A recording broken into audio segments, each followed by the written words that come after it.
Welcome to the Manuchehri podcast. Over the last 30 years, it has been my joy to assist humanity in aligning with their magnificence so they may heal, discover their natural gifts, and communicate with loved ones living on the other side. May you also experience delight while we dance in the powerful, intuitive world of energy. Let's get going. Welcome, everyone, to the podcast where energy meets the divine. And today I get to do one of my favorite things in the world is to interview somebody who I believe is on the leading edge of thought. Today, I get to interview Dr. Judith Orloff. She is a psychiatrist, an MD, actually, and has written many, many books. Three that I know I've interviewed you for one other, but 3 books on empathy. And today we will be talking about her latest book that was just released in April, Genius of Empathy. Incredible topic, very exciting. Dr. Orloff, her foreword to her newest book was written by the Dalai Lama. So exciting. I mean, that alone just puts powerful energy into such a beautiful piece of work. And this beautiful book offers powerful skills to tap into empathy as a daily healing practice. In fact, Dr. Orloff, you write about how self-healing inspired you to write this book. Oh, yes. Always self-healing is what motivates me. Because certainly I'm a psychiatrist and an empath. So I combine my traditional medical skills with my empathic abilities. And so it has been my journey to try to integrate my empathic abilities with everything I learned in conventional medicine at USC, at UCLA, at the VA. So I want to combine all of that. And I also supervise residents to bring empathy into their own patient care. And so I wanted to write this book because empathy is a missing part to healing. It's what purifies our energy. It's what opens our heart. It's a way to live rather than just something to do every now and then. And it's a way to heal yourself through self-empathy. There's a chapter on self-empathy. And so many people, I'm finding, have never really associated empathy with the self. It's always somebody else.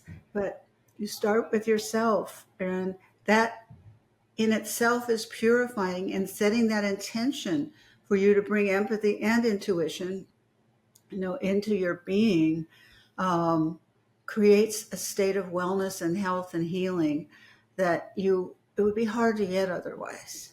Very hard.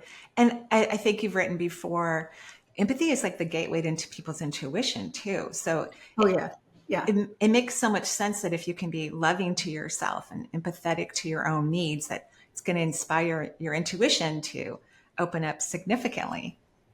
It really does, because there's a whole chapter on self-empathy, which I feel so strongly about as a daily practice in my life.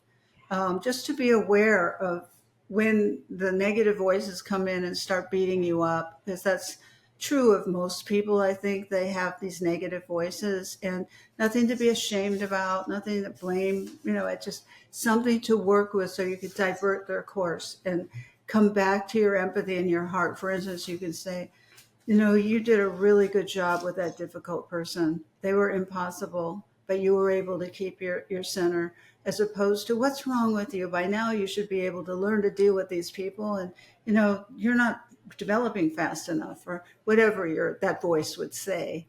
And so it's about diverting the course of that voice, which is in the mind, and the other voice is from the heart. So there are 2 different places that you can come from, and empathy opens up the heart. I couldn't agree more. In fact, there's a beautiful part in your book called The 9 Strategies to Combat Overthinking, which really relates to what you're talking about right now.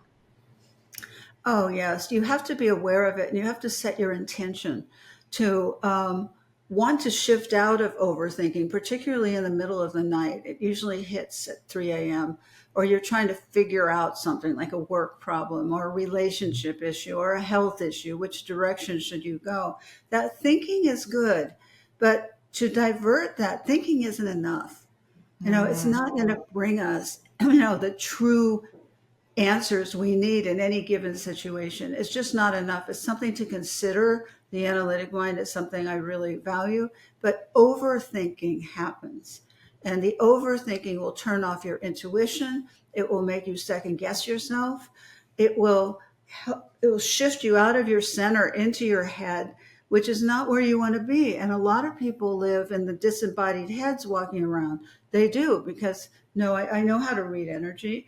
And just walking down the street, you can see where people are, and they're mainly there. They're not mainly, radiating from their heart and walking down the street and enjoying themselves. It's more like trying to figure something out or beating themselves up. That's, I'm a psychiatrist, so I've had the honor of listening to, thousands and thousands of people over the years. And that's what most people do. So it's okay if you're doing that. But the point of this book is to learn how to use empathy to kind of up level that, and to be aware of the overthinking and not beat yourself up about it, or beware of saying negative things to yourself. But set your intention to come from an empathic place, which is in the heart. You'll be shifting from the head to the heart. And you write about 4 different types of empaths. Could you describe that a little bit for us? And thank you so much for talking about the brain. It's something I'm very passionate about in terms of not letting it lead our world or our individual selves, so that we can move out of this weird mind-made logic and, move into a place of insight and compassion, as you write about. So thank you so much for writing so beautifully about that. You're welcome. And the 4 types of, it's more of the 4 types of empathy that you could consider and see which one you are, see which type you are. You can have cognitive empathy, and that's basically empathy from the mind, where you can feel, you could think empathy, where you could, I'm so sorry this happened to you, and I'm with you. But it's more from the mind, and that's okay. Because a lot of people people in a spiritual path put down cognitive empathy. And I wouldn't be so fast to do that, because however empathy you could find it is good. And you want to just accept what people are able to give and what's most natural for them. And that's hard for people, because the second type is the emotional empathy from the heart. And so you feel what's going on, especially if you're an empath who doesn't have the same filters that other people have. And so you absorb what people are feeling emotionally as if it was your own. It's you actually blend with somebody. But the downside to that of being an emotional empath or having emotional empathy is that you tend to get exhausted and overwhelmed and overstimulated, and you're traveling in places that are none of your business to be. Yeah. Yeah, like stay in your own lane, for goodness sakes. Absolutely. But empaths don't know how to do that. They're wanting to help. I know as an empath, I'd love to help everyone. If I could, I would, but I can't, because it doesn't work that way. So it's hard for empaths to realize that, but sometimes the best thing is just give somebody some loving space, and you can be there to help support, but you can't change what their destiny is to work through, And so with empathy, you're not empathic 200% of the time. I don't go out of the house and I'm not empathic with everybody I meet, because I'm not paying attention to everyone I meet. And which for me is healthy. If I'm going to the market, I'm going to the vegetables, I'm going to, where I want to be, and I want to get out quick. So I'm focused on my goal, but a lot of empaths, my patients come in, they say, oh, the person in the market was suffering so much. And, all of this, I said, no, that's fine. You could say namaste, but keep on walking. You focus on yourself. That's part of a training exercise for empathy. If you're an empath, is to go into a store and practice focusing on yourself rather than everybody's suffering, because empaths often feel a magnetism towards everybody's suffering. you And it's know. so strong. And then you walk out of the store without your food. Like you don't have the vegetables. You bought all the wrong food, and you're exhausted and worn out. That's funny. That's true. Uh-huh. Yeah, and so I send my patients as a practice into these stores and how to contain their energy, focus on themselves, let people be. It's great to go out in the world and practice empathy because I were to pick up everything in that store of everybody walking around, I would be a wreck, by the time I left shopping. And plus, it wouldn't do me any good. So I just want to I emphasize this in the book, that if you want to have compassion or empathy for somebody, it doesn't mean absorbing what they're going through. It does, that isn't what it means. And you could burn yourself out. I've known so many healthcare practitioners who have burnt themselves out from having over amount of empathy, because you have to learn how to set boundaries with your empathy and let people be a lot of the time. And that's the hardest thing for empath. But you said the most perfect, beautiful thing earlier when we don't know why someone reincarnated to the physical realm. We don't know what their soul wants to learn. And if we're acting overly empathetic and trying to, soothe down their wounds, we may not be helping them in their soul's desire to learn something that's uniquely important to them. That's right. And to allow somebody the dignity of their own path. Delicious. That was just delicious. Yeah. It's honoring the soul, even when people decide to leave Earth, even if they leave in ways that humans are uncomfortable with, at some point we have to honor their decision and their soul's growth and that they're ready for a different experience. That's right. And I say this with a lot of love. It's really none of your business to get involved with all these things that people go through. No, it's not most of the time. Sometimes it is. Sometimes it's your business. When a friend comes to you and says, I just broke up with my beloved and I'm in a wretched state, I'm falling apart, I'm going to kill myself or whatever, your encounter, you want to be there for your friend. You want to go. You don't want to absorb it, however. That's the big difference in being an empath and having healthy empathy. You don't want to absorb what people go through. It's all that's going to leave you are two miserable people rather than one. Yeah. And that's so sad because then we can't help anyone if we're miserable because other people are miserable.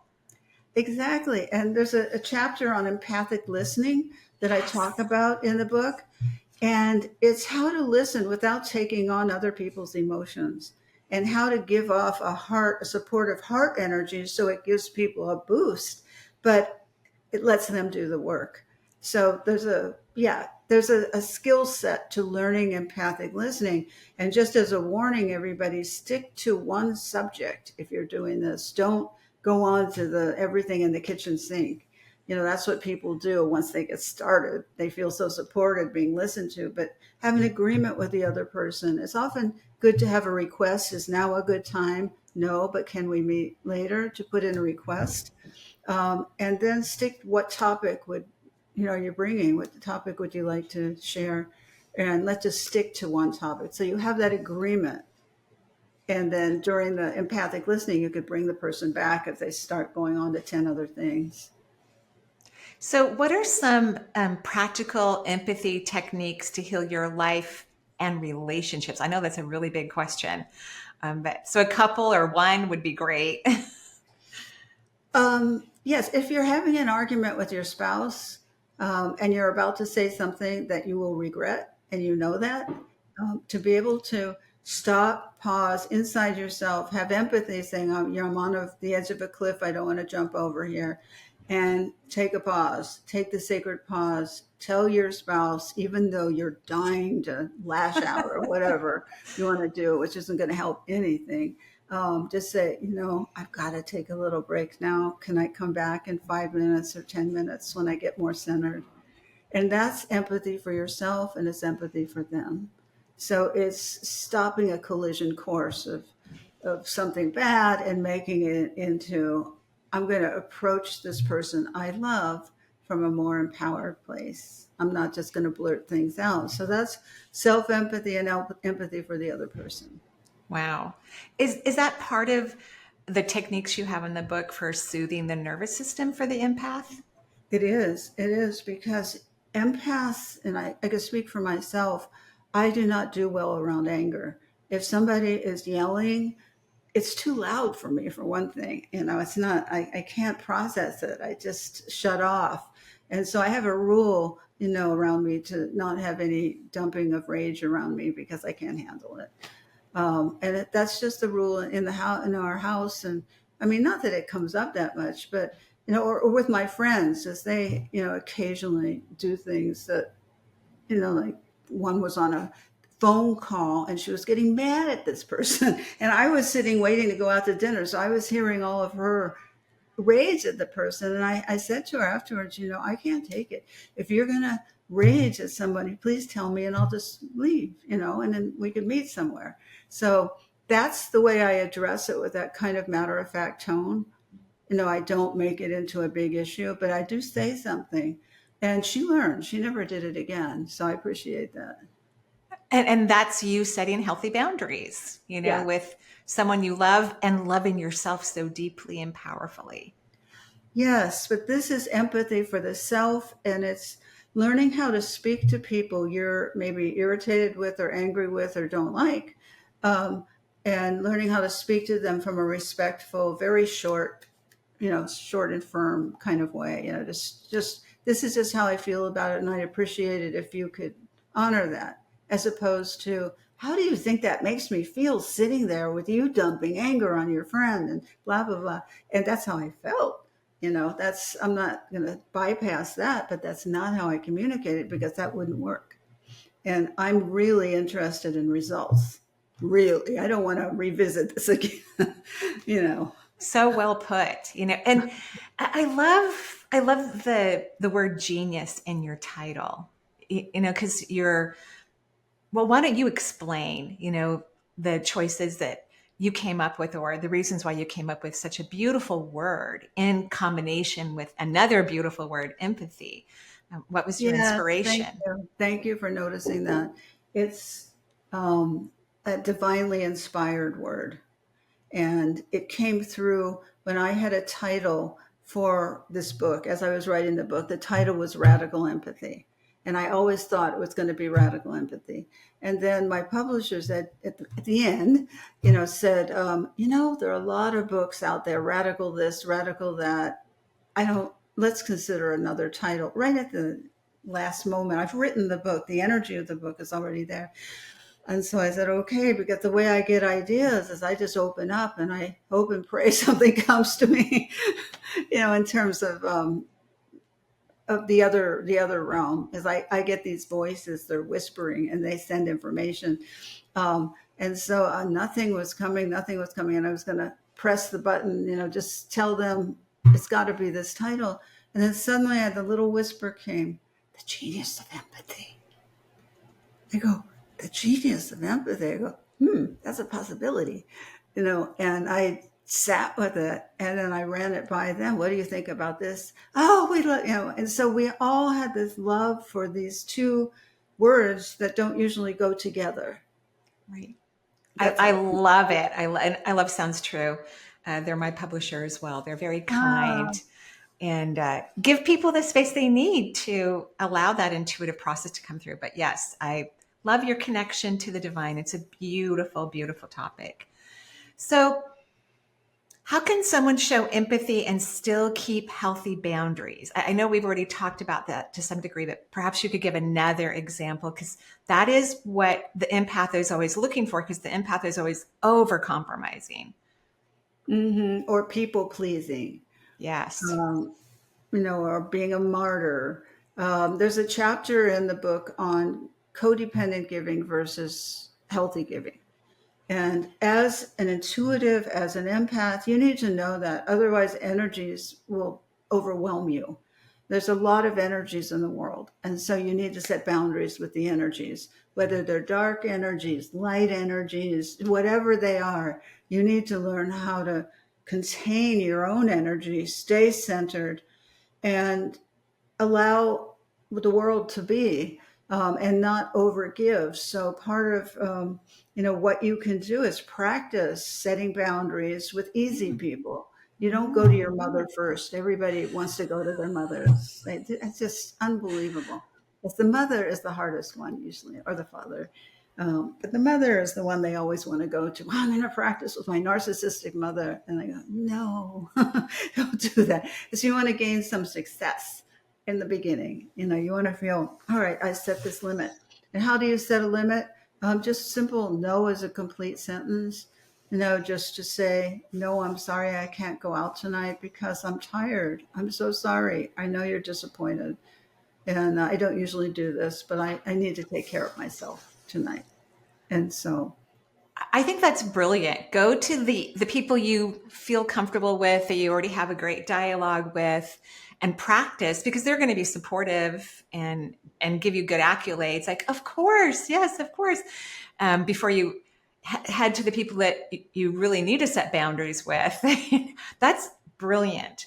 And now, in relationship to that question, because you noted in your book that there are people who don't have empathetic abilities. Do you consider that an old soul talent or an old soul descriptor, empathy? I look at empathy as the defining characteristic of being human. And so I see it as a huge shaper of who we are in our best states. But there's a chapter in the book on narcissists, sociopaths, and psychopaths who have what I call empathy deficient disorder. And so these people don't have empathy. And it's very hard for empaths to wrap their minds around this, and that somebody could not have empathy, and that what they're into is power, not love.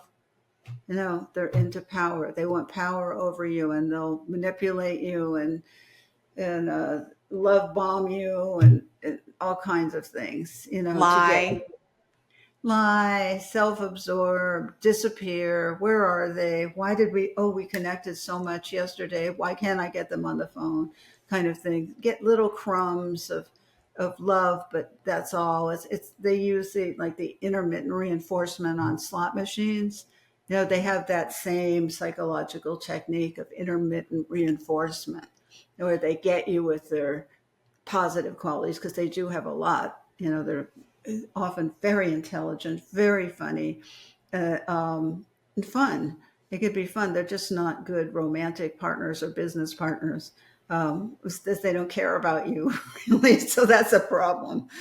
And I And think some narcissists are these interesting types, these personality disorders. I think they even have some intuition, because they can they do. really dive deep into people and get into their insecurities, and make people, especially empaths, have this false sense that they actually care about them. Absolutely. It's so convincing. And it's a false front. Everybody who is experiencing this, when you first meet someone and you get this rush of connection, this is my soulmate, this is my business partner, we're going to do this project together, and just get that instant connection, that high feeling of charisma. I would be very suspicious of that. Not that connecting and feeling a familiarity isn't a good thing, but that intense charisma, many people are seduced by that, and they find it incredibly stimulating and exciting. But now when I come upon it, I really notice this is real. They really know how to work this, because I like to observe what they're doing a little bit, and they know how to work my heart. They know how to get my heart open and get, but the way you find out if someone is a narcissist is to, don't do something that they want to do and create a conflict early on. It's a good Hmm. test. It's a really good test. And, you want to not do what they want you to do. Perhaps you can't go to an event with them that they really want you to go to, saying, I have to go visit, my sister. She's not feeling well. I need to do that. What do you mean you need to do that? Don't you care about our relationship? I knew you wouldn't value our relationship with your sisters. And so, anyways, that they'll guilt you and shame you, and by the time they're done with you, you might not go and visit your sister, which is a big sacrifice. It's bigger than you know. That is an awesome technique, because one of the things that I think that's happening on Earth, obviously, and why I love your book so much, is because empathic people are waking up to their power, and they're waking up to the narcissistic type energy that exists on Earth. And it's becoming clear there's this defining moment we're having, on the planet where where the empaths are going to stop walking on eggshells to make everyone happy and begin to honor themselves and set these boundaries and limitations with individuals that shouldn't even be in their lives, really. Yeah, if possible, to get them out of your life because they're not going to love you. So, and ideally, you want people who love you or at least like you, around. So that's the circle, the beautiful circle of common souls, who are together and can feed each other and can support our empathy and intuition. And I can't do this tonight. I'm hurt. I'm disappointed, but I love you. I'll live with it. I'll live. And so, you want to have that. And then you want to be able to handpick the narcissist, out of your life if you can. But you need, like you said, there's an awakening going on. And more empaths are learning about narcissists, and just the news is a parade of narcissists. So you have ample opportunity to see what they're like. The universe has put a spotlight on them and their behavior. I agree. It's shocking. I think for empaths, it was so shocking initially. And now we're like, oh, well, my uncle's kind of like that. And oh, my dad was like that. Oh, my ex-boss was like that, where everyone's just having this awakening. So we're really in a powerful moment, I believe. Yes, and coming together as you and I are doing, and coming together as a community of empaths and sensitive people and those who want to do good in the world, but who may need to get a little bit stronger and more centered and set boundaries and practice that, even though it's a bit uncomfortable. Because I'm telling you, you want to experience the genius of empathy, you cannot do it without learning how to set boundaries. It's not something you can get away with not doing. You have to do it. And therefore, start little by little and loving by loving, bird by bird, as Annie Lamott says. So you just want to be gentle with yourself, and it starts with self-empathy. And here you are with this narcissist you've fallen head over heels in love with in 2 days, and you're like, oh, and then your intuition tells you they have some narcissistic tendencies. Pay attention, don't jump in, don't go marry them in the next week.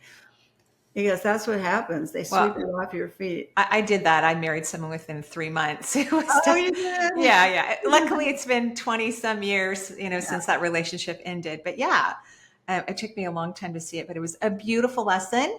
But I would love for our empathic people not to have to go through those experiences where they take decades out of their life. And I mean, I'm grateful for it, and it was very valuable. But your book can help people, younger generations or people of any generation, to wake up to a situation that's occurring in their life or avoid those situations. That's why I'm loving your techniques.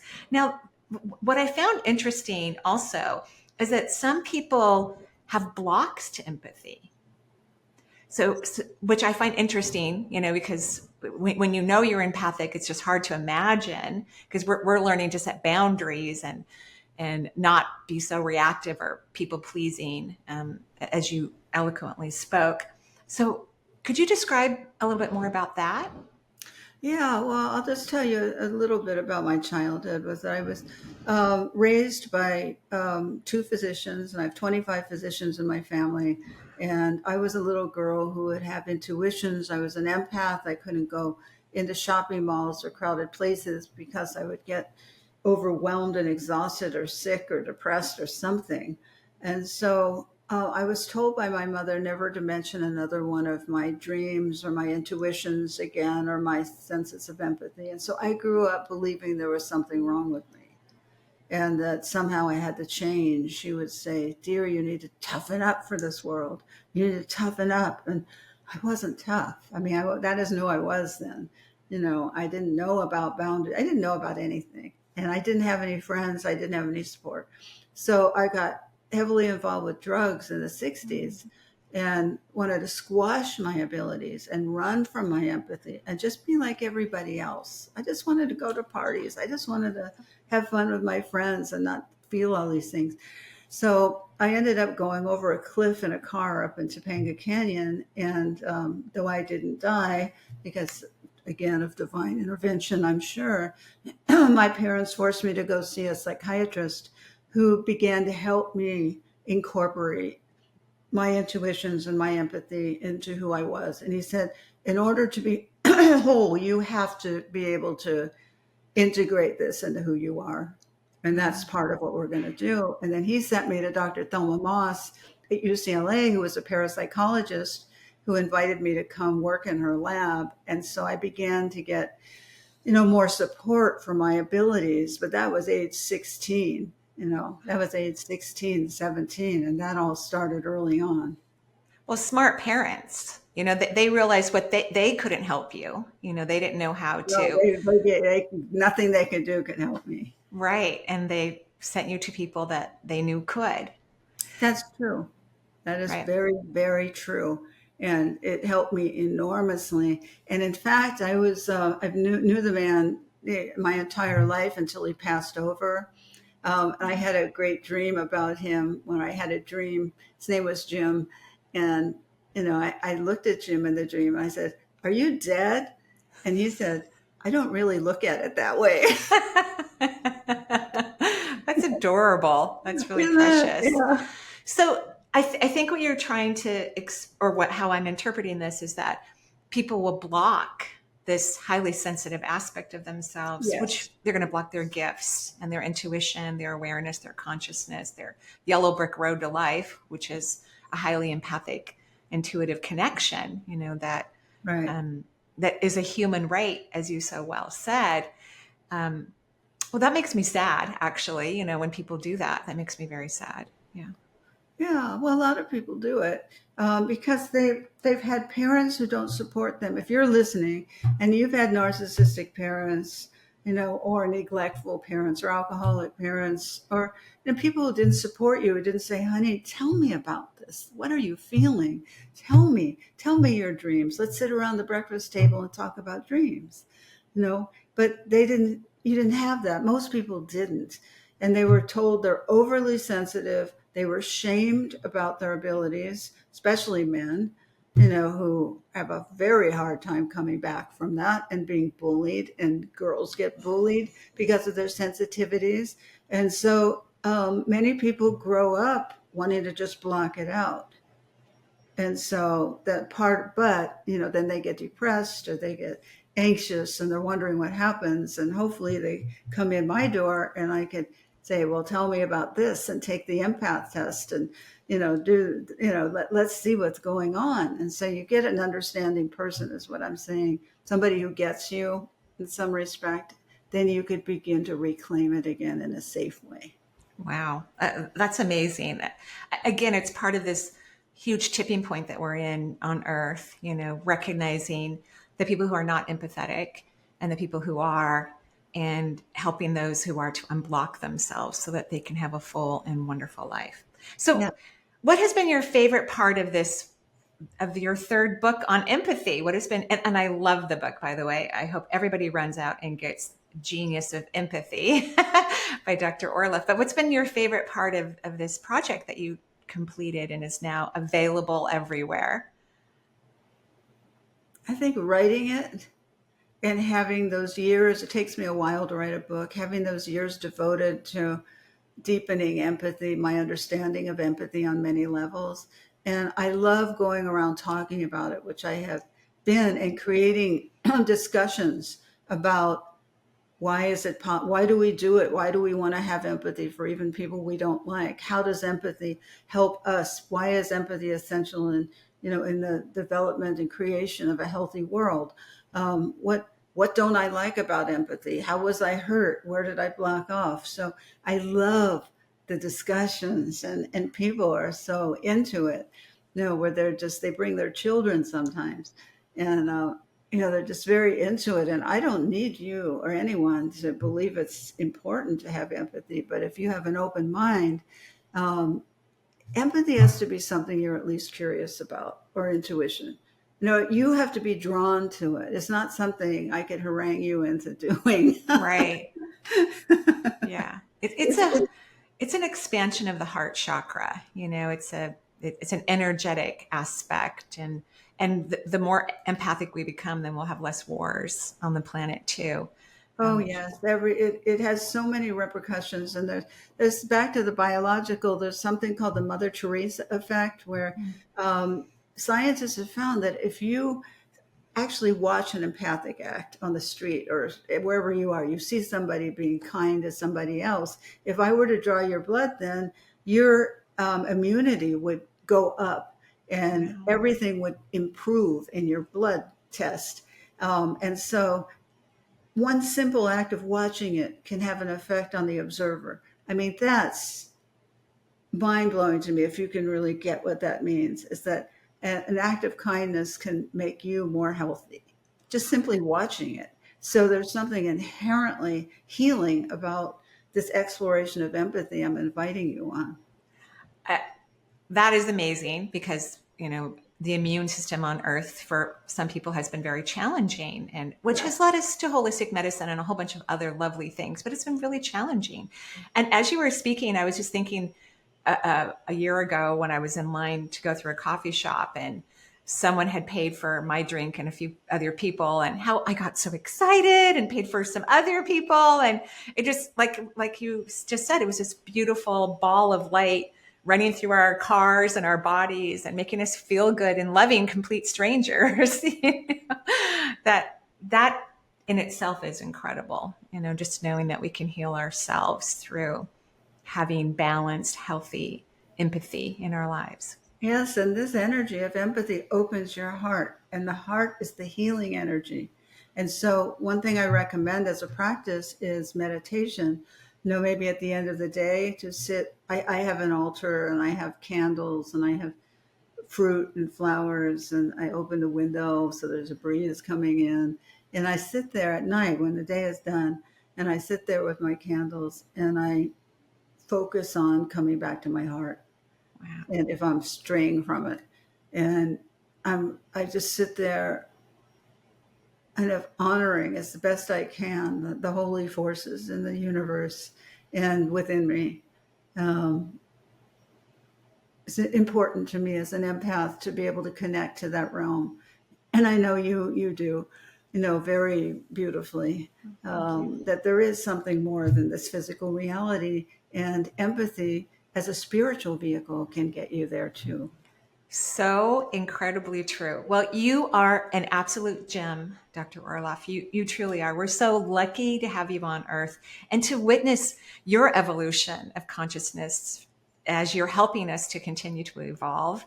I think your newest, I love all your books, but this beautiful one that you've just launched onto the planet, Genius of Empathy. We are so lucky that it's here, that it's been blessed by the Dalai Lama even, and that you are having fun and enjoying your life and still sharing your gifts, even more so than you ever have before. Reversing your aging process by being happy and fulfilled yourself. Well, that's what we all want, right? So thank you so much for coming onto the podcast today, and for loving humanity as you do, and for wanting us to grow and change. I'm grateful for you, and thank you for your words and your inspiration, and for your books. Thank you so much. You're very welcome. Thank you.